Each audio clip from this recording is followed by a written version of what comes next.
आम्ही विघटन करणारा ऑसिलेटरकडे पाहत असलेल्या शेवटच्या काही मॉड्यूलमध्ये 5व्या मॉड्यूलमध्ये आपले स्वागत आहे, जो ऑसिलेट होईल आणि तरीही डिसिपेशन होण्याच्या अधीन आहे. या मॉड्यूलमधून आपण कडे एक अधिक वास्तविक प्रभाव जोडणार आहोत.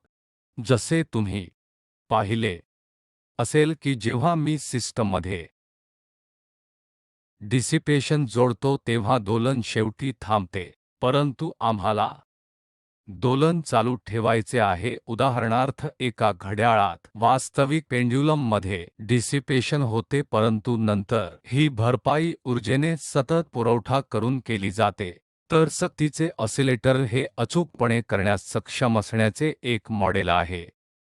तर आपल्याकडे एक ऑसिलेटर आहे जे ऑक्सिडेट त्याचे डिसिपेशन होते आणि आपण त्याला काही प्रकारे किंवा दुसऱ्या मार्गाने ऊर्जा देऊन सतत भरपाई केली तर ते आमच्यासाठी सक्तीचे ऑसिलेटर असेल आणि विविध गुणधर्म आणि गतिमान काय आहे ते पाहू शकेल की एक सक्तीचे ऑसिलेटर दर्शवेल. पुढील काही मॉड्यूलमध्ये अभ्यास करण्याच्या प्रकारची गोष्ट असेल, परंतु आम्ही तेथे येण्यापूर्वी आम्हाला काही प्रिलिमिनरीज शिकणे आवश्यक आहे. हे बहुतेक गणितीय प्रिलिमिनरीज ठीक आहे. तर मी हे सांगून सुरुवात करूया की जेव्हा आपण जबरदस्तीने ऑसिलेटरकडे बघू लागतो, जे खरोखर महत्त्वाचे बनणार आहे ते टप्प्याटप्प्याने किंवा प्रत्यक्षात दरम्यानच्या फेज फरक आहे. चला आपल्या ऑसिलेटरच्या नैसर्गिक वारंवारतेमधील स्थिती आणि प्रवेग किंवा फेज फरक सांगू आणि आपण त्यास भाग देत असलेल्या फ्रिक्वेन्सी दरम्यान. तर शेवटी महत्त्वाचे बिंदू हे टप्पे महत्त्वाचे आहेत. जर मी या टाइपचे इक्वेशन पाहत असेल तर कोणते टप्पे आहेत हे सांगण्यासाठी सांगू की y1 sine omega t phase 0 आहे. याचा सरळ अर्थ असा आहे की 0 च्या बरोबरीचे t हे फंक्शन जे काही मूल्य असेल ते घेते आणि काही अर्थाने कोणताही प्रारंभिक ओसेट नाही. दुसरीकडे जर माझ्याकडे हे असतील तर हे function sine omega t plus five phase आहे. आणि जर मी फक्त हा उपाय पाहत असेल तर y2 म्हणजे sum A sine omega t plus phi एवढेच मला सांगते. ओरिजिन पासून सुरुवात करण्याच्या संदर्भात जेव्हा मी या दोलनाला वेगळ्या प्रकारे पाहतो तेव्हा सुमारे फाय च्या मर्यादेपर्यंत प्रारंभिक ऑफसेट आहे. दुसरीकडे जर मी या दोलनांची तुलना केली तर y1 आणि y2 हे मला सांगते की t y च्या तुलनेत t2 मध्ये फायचा फेज फरक आहे.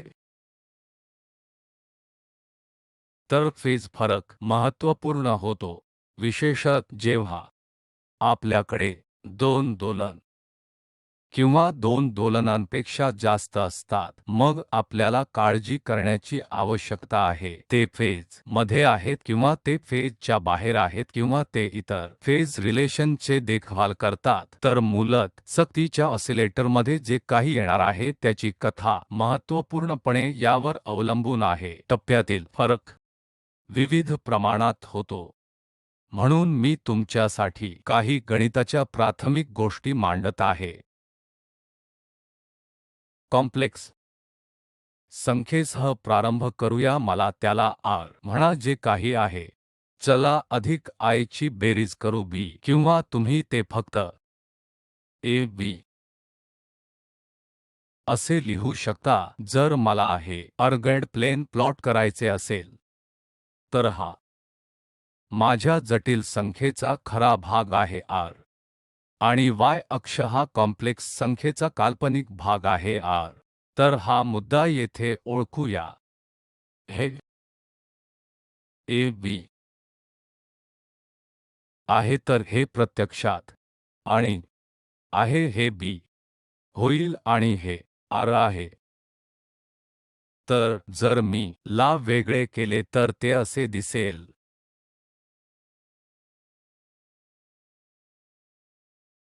हे a आहे, हे b आहे आणि हे r आहे. तर आता आपण लक्षात घ्याल की द्विमितीय स्थानांमध्ये वेक्टरसह एक ॲनालॉजी आहे, तर आपण वेक्टर म्हणून या R चा विचार करू शकता. कल्पना करा की हे वेक्टर आहे जे दोन घटकांसह. जेव्हा आपण त्याचा एक जटिल नंबर म्हणून विचार करता, त्यात अद्याप दोन घटक आहेत, तेथे एक वास्तविक आणि एक काल्पनिक भाग आहे. आणि आता ने दिले की R आहे हा गुंतागुंतीचा क्रमांक a अधिक I b आणि मी त्याचा वेक्टर म्हणून विचार केल्यास मी खालील प्रकारची ॲनालॉजी बनवू शकतो. समजा की a आणि b स्वतंत्रपणे वेक्टर होते उदाहरणार्थ आणि ते सुरू करण्यासाठी एकमेकांशी समांतर होते आणि हे I जोडण्याद्वारे किंवा हे गुणाकार करण्याच्या कृतीतून मी जे केले ते आहे ते अक्षाला 90 अंशांनी फिरवा. तर आपण पाहू शकता की हे या 90 अंशांशी संबंधित आहे. तर जर आणि b हे मूळतः I ने गुणाकार करून च्या समान होते. मी हे 90 अंशांनी ने हलविले आहे. तर हे एक अतिशय महत्त्वाचे प्रकारचे चित्र आहे जे आपण लक्षात ठेवले पाहिजे. प्रत्येक वेळी आपण I ला विशिष्ट क्वांटिटीमध्ये गुणाकार करता हे मूल पर्यंत जाईल जे व्हेक्टरला 90 अंशांनी बदलेल. चला कॉम्प्लेक्स नंबरवरच परत जाऊया. तर R एक अधिक I b आणि आहे त्यासह मी परिभाषित करू शकतो एक कॉम्प्लेक्स कॉन्जुगेट जो R स्टार आहे जो वजा असेल I b आणि पुन्हा यामध्ये भूमितीय व्याख्या देखील आहे. तर एखादा याचा विचार करू शकतो.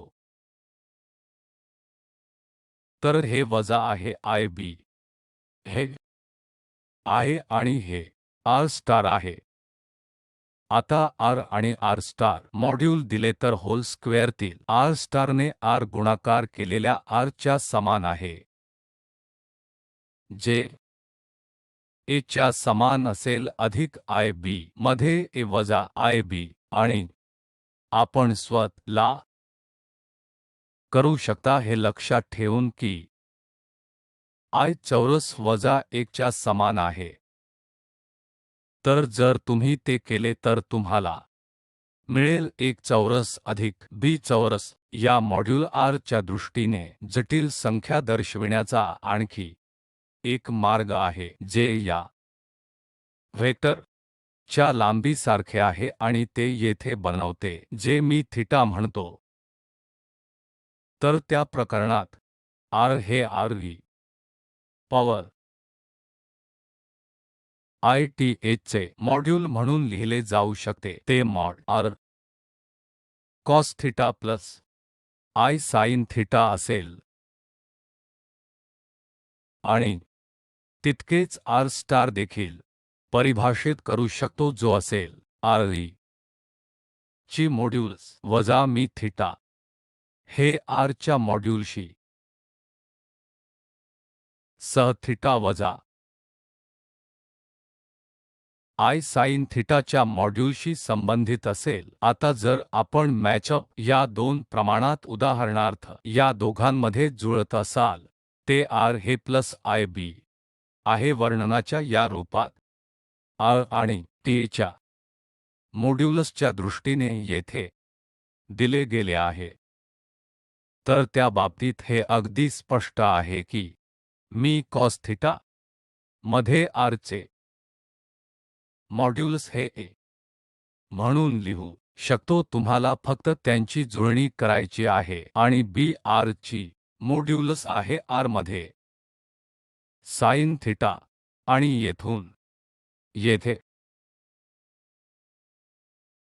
टॅन थीटा परिभाषित करणे देखील शक्य आहे. मी प्रथम कॉस थीटा हे R चे मॉड्यूलस म्हणून लिहू आणि साइन थीटा R च्या मॉड्यूलसद्वारे b आहे आणि टॅन थीटा हे फक्त sine theta by cos theta असेल जे b बाय a च्या बरोबर असेल तर यावरून आपण कोन थीटा काढू शकतो जो b चा a च्या टॅन इन्व्हर्स असेल आणि r चे मॉड्यूलस दिले तर हे क्वांटिटी येथे आहे.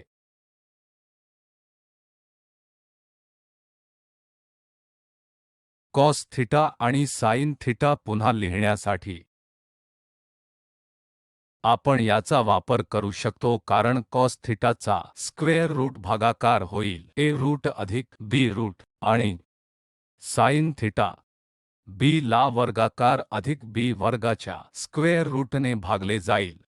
तर आम्ही जटिल संख्या प्रतिनिधित्वातील दोन घटकांच्या दृष्टीने व्हेक्टर चे वर्णन केल्यापासून गेलो आहोत. कॉम्प्लेक्स संख्येचा खरा आणि काल्पनिक भाग होता आणि ध्रुवीय प्रतिनिधित्वात त्याला r आणि कोनाच्या मॉड्यूलच्या दृष्टीने म्हणतात. तर जर आपण इतर आणि वर जाऊ शकता तर आपण देखील दुसऱ्यावर जाऊ शकता. तर दुसऱ्या शब्दांत आपण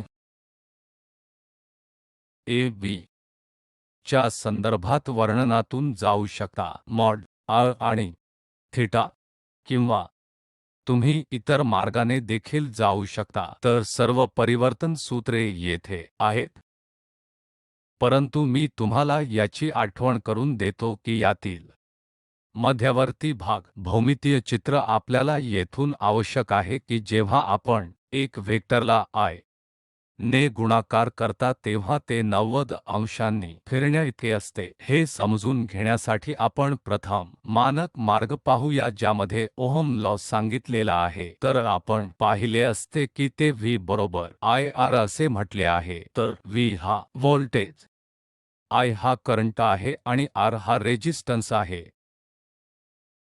जर माझ्याकडे व्होल्टेज लावल्यासारखे काहीतरी असेल जे V आहे आणि सर्किटमध्ये फक्त एक रेजिस्टन्स आहे आणि I त्याद्वारे करंट आहे असे म्हणा, तर येथे विधान आहे की वर्तमान आणि व्होल्टेज एकच टप्पा आहे. त्यामुळे व्होल्टेज काही फ्रिक्वेन्सी ओमेगाचे V0 sine omega t sinusoidally बदलणारे व्होल्टेज सारखे असण्याची शक्यता आहे. तर या प्रकरणात जेव्हा सर्किटमध्ये फक्त एकच घटक असतो तेव्हा रेजिस्टन्स R चे रेझिस्टर असते. ओहम लॉ V समान आहे म्हणून सांगितले आहे. त्याचे कारण म्हणजे व्होल्टेज आणि करंट नेहमी एका टप्प्यात असतात. दुसरीकडे आपण इतर सर्किट घटक जोडता तेव्हा परिस्थिती थोडी अधिक क्लिष्ट होते. तर उदाहरणार्थ येथे माझ्याकडे एक सर्किट आहे ज्यामध्ये अर्थातच हा रेजिस्टन्सचा रेझिस्टर R आहे, परंतु माझ्याकडे येथे एक कॅपॅसिटर आणि एक इंडक्टर देखील आहे. तर मी असे मानतो की हा एक कॅपॅसिटन्स आहे आणि इंड्यूस्टन्स हे L आहे आणि उपयोजित व्होल्टेज VA आहे. तर सर्वसाधारणपणे अशा प्रकरणांमध्ये ओहम लॉचे तथाकथित वेक्टर फॉर्म V असे लिहिले जाईल. वर्तमान वेळा Z जेथे या क्वांटिटी Z ला प्रतिबाधा म्हणतात. तर जर आपण त्याची तुलना मानक फॉर्मशी केली तर ते च्या रेजिस्टन्स सारखे आहे. तर हे रेजिस्टन्सच्या बरोबरीचे आहे, परंतु ज्या केसेसमध्ये तुमच्याकडे इंडक्टर असेल त्यामध्ये कदाचित एक किंवा दोन्ही कॅपॅसिटरसह सर्किटमध्ये रेझिस्टर असू शकतात. तर हे ओहम लॉचे व्हेक्टर फॉर्म आहे. येथे क्वांटिटी आहे VI आणि Z हे सर्व व्हेक्टर आहेत. आपण याचा जटिल संख्या म्हणून विचार करू शकता। सुरुवातीस मला हे इक्वेशन व्होल्टेज सारखे लिहू द्या। संपूर्ण सर्किटमधील व्होल्टेज V समान आहे जेणेकरून पोटेन्शियल डिफरन्स बरोबर आहे I वेळा R। येथे रेझिस्टर बाजूला संभाव्य घट काय आहे अधिक QC द्वारे Q हा चार्ज आहे आणि C हा कॅपॅसिटन्स आहे। हा येथे कॅपॅसिटरमध्ये संभाव्य घट आहे अधिक L D मध्ये I dt ने आणि इंडक्टरवर चा संभाव्य घट आहे। आता आपण इंडक्टर आणि कॅपॅसिटरमध्ये संभाव्य घट साठी एक्सप्रेशन लिहूया आणि हे लक्षात ठेवले पाहिजे की आपण असे गृहीत धरले आहे की करंट हा फॉर्म आहे मी I 0 e power I omega t मध्ये आहे। अशा स्थितीत इंडक्टरवरील संभाव्य घट मी VL द्वारे दर्शवितो L मध्ये DI द्वारे dt आणि मला फक्त फरक करण्याची गरज आहे जसे की 0 ही शक्ती ओमेगा टी तर मी I 0 ते पर्यंत मी omega e power I omega t मध्ये म्हणून मी म्हटल्याप्रमाणे आपण हे लक्षात ठेवले पाहिजे की I म्हणजेच 0 ई पॉवर I गा ओमेगा टी। तर जर आपण या एक्सप्रेशनकडे पाहिले तर हे I 0 e power I omega t मी फक्त मला पुन्हा लिहू शकतो तर माझ्याकडे लहान I मध्ये भांडवल आणि L मध्ये ओमेगा असेल तर आपण ते एका क्षणासाठी बाजूला ठेवूया ते परत या आणि कॅपॅसिटरवर व्होल्टेजसाठी समान प्रकारची गणना देखील करूया। तर जर मी त्याला म्हणतो तर आपण V डॉट C म्हणू जे C द्वारे Q असेल आणि Q स्वतःच फक्त आहे I चा इंटिग्रल सध्या dt। तर मला e पॉवर ईगा ओमेगाचा समावेश असलेल्या इंटिग्रल करणे आवश्यक आहे t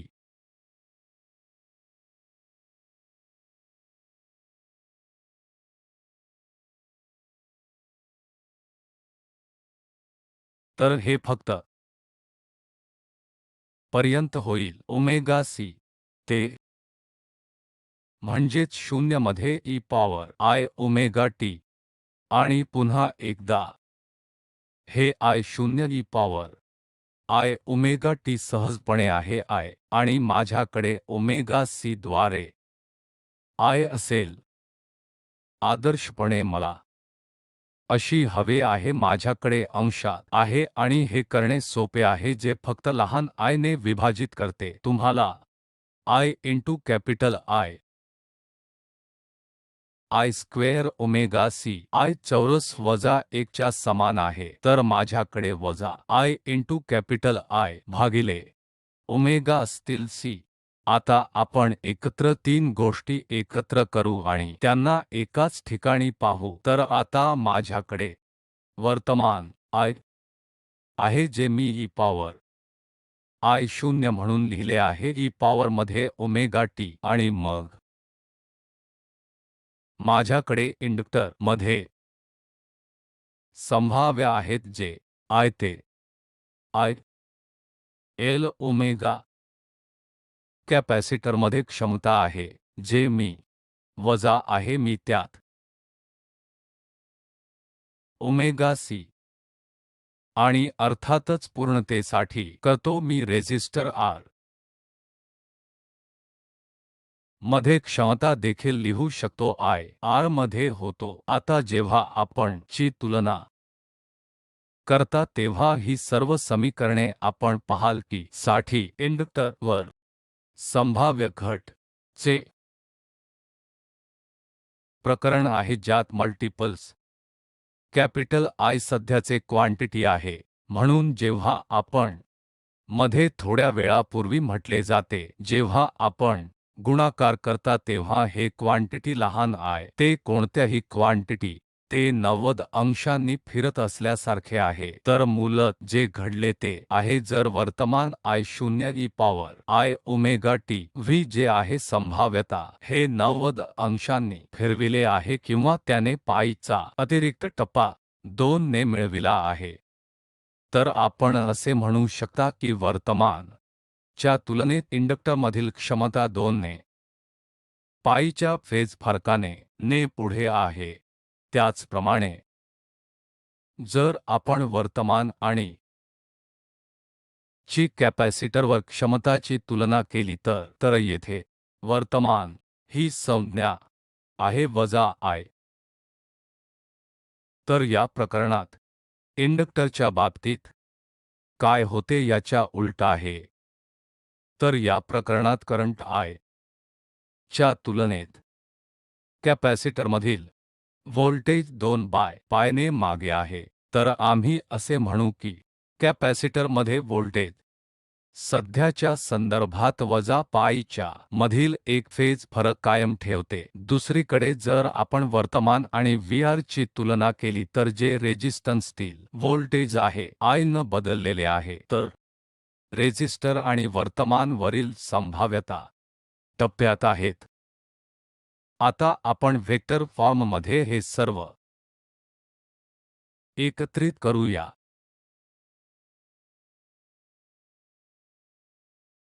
V जसे आपण म्हटले आहे की V I गुणिले Z आणि बरोबर असेल.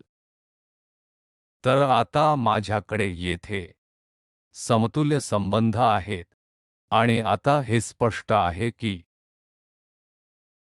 कंसातील क्वांटिटी मधील परिमाण मी IMP म्हणून कॉल करेन. तर मी हे वेगळे करू शकतो आणि ते अर्ध्य लिहू शकतो, जे आपण या इक्वेशनमधून पाहू शकता. अशा प्रकारे रेजिस्टन्सचे समतुल्य काम फक्त R अधिक असेल IL ओमेगा वजा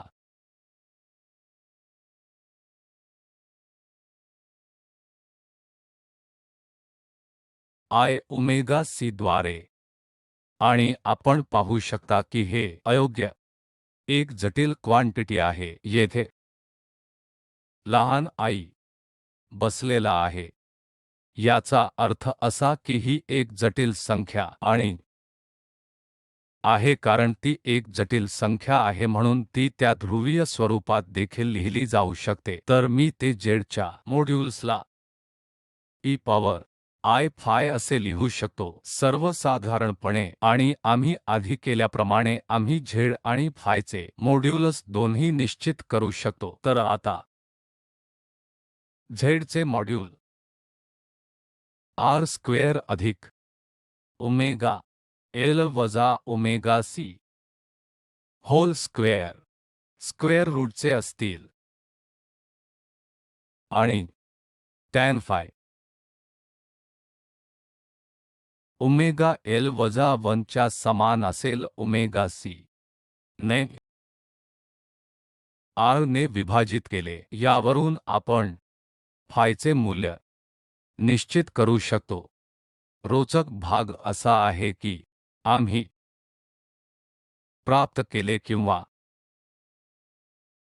इलेक्ट्रिकल सर्किट वापरून चुकीच्या कल्पनेला प्रवृत्त करण्याचा प्रयत्न केला, परंतु आम्ही ही कल्पना यांत्रिक समस्येवर देखील पार पाडू शकतो. तर या प्रकरणात आपण मेकॅनिकल इम्पेडियन्स किंवा दोलन वर्तनाच्या संदर्भात फक्त प्रतिबाधाचा विचार करू शकतो. आता मी याला मेकॅनिकल इम्पेडियन्स किंवा यांत्रिकी समस्यांमधला अडथळा म्हणू दे. या प्रकरणात Z पुढील गॅमा अधिक असेल ज्यात मी, त्यामुळे येथे हे क्वांटिटी गामा म्हणजे डिसिपेशन गुणांक आणि अर्थातच S आहे स्टिफनेस गुणांक ms अर्थातच वस्तुमान आहे। तर अशा प्रकारे यांत्रिक प्रतिबाधाची व्याख्या करून आपण पुन्हा हे मध्ये लिहू शकता या ध्रुवीय स्वरूपाचे म्हणजे येथे पुन्हा हे सांगणे वैध ठरेल की ZZ च्या मॉड्युलोसच्या समान आहे जे की पॉवर I फाय मध्ये आहे। तर पुन्हा मी इक्विव्हॅलेंटली ला Z च्या या मॉड्युलस आणि फायच्या मूल्या साठी एक्सप्रेशन लिहू शकतो। आमच्या उद्देशासाठी भौतिक दृष्टिकोनातून हे महत्त्वाचे आहे की हे Z फक्त ऑसिलेटरमध्ये युनिट व्हेलॉसिटी निर्माण करण्यासाठी आवश्यक असलेले बल आहे। आता जर आपण या दोन समीकरणांची तुलना केली तर आपण हे एक आणि हे एक म्हणूया। आपण पाहाल की वस्तुमान इंडक्टर समतुल्य आहे आणि कॅपासिटन्स A च्या व्युत्क्रमाच्या समतुल्य आहे। ताठरता आणि अर्थातच रेजिस्टन्स मध्ये त्याचा डिसिपेशन गुणांक इतके आहे। आणि जर आपण च्या आधी एक स्लाइड परत गेला तर आपण ते पाहू शकाल। इंडक्टरचा परिणाम असा आहे की ते पायचा फेज फरक 2 ने जोडतो आणि पायच्या पुढे 2 बाय 2 करतो। कॅपासिटन्सच्या बाबतीत ते फेज फरक पडतो की 2 ने पाई ने कमी होतात। तुम्ही मेकॅनिकल समकक्ष सह समतुल्य साधर्म्य देखील करू शकता। पुढील मॉड्यूलमध्ये साठी इक्वेशन लिहून प्रत्यक्षात प्रारंभ होईल सक्तीने ऑसिलेटर आणि हे सर्व आम्हाला भिन्न प्रभाव दर्शविण्यासाठी येथे कसे येतील हे बघेल।